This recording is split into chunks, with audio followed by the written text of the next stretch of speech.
Habari za muda huu mwana KEWI TV, kama ni mara yako ya kwanza tafadhali subscribe na turn on notification. Karibu katika ulimwengu wa siasa. Jina langu ni D wa KEWI TV.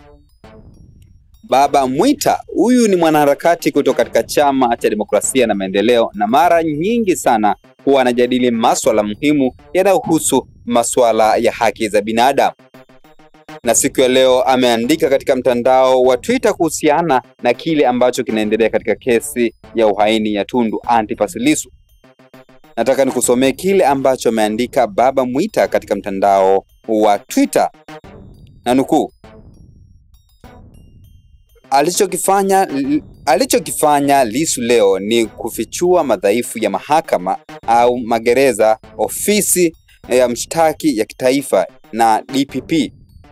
Tangu Lissu akamatwe ni siku zaidi ya 68, ila hakimu hakufanya jukumu lake la kisheria kuhakikisha mahabusu anahifadhiwa na kupewa huduma na haki yake ya kikatiba na sheria. Lissu amefichua udhalimu unaofanywa na askari magereza. Alichokisema bila kukitamka kinywani ni kwamba jeshi la magereza linafanya kazi kwa maagizo na sio kwa kufuata sheria za nchi. Unahitaji akili ya ziada kufuatilia na kuelewa kauli ya Lissu. Lissu amewafundisha mawakili wa serikali sheria, mawakili ambao wanaonekana hawana haja ya kuendelea na hii kesi. Hawajajipanga kabisa. Kiufupi, Lissu anaonesha umma kuwa hawa mawakili huenda wanatekeleza maagizo yaliyo nje ya utaratibu za mfumo wa sheria. Ndio maana hawako serious.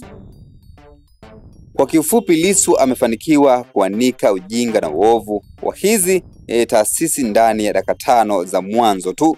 Sasa huyu mtu akipewa siku nzima ajitetee, si haya majamaa yatakimbilia mahakamani?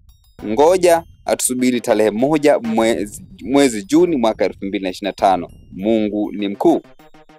Na mwisho wa kunukuu. Hayo ni maneno ambayo Baba Mwita ameandika katika mtandao wa Twitter kuhusiana na hichi ambacho kinaendelea katika kesi ya uhaini ya Tundu Antipas Lissu, mwenyekiti wa Chama cha Demokrasia na Maendeleo.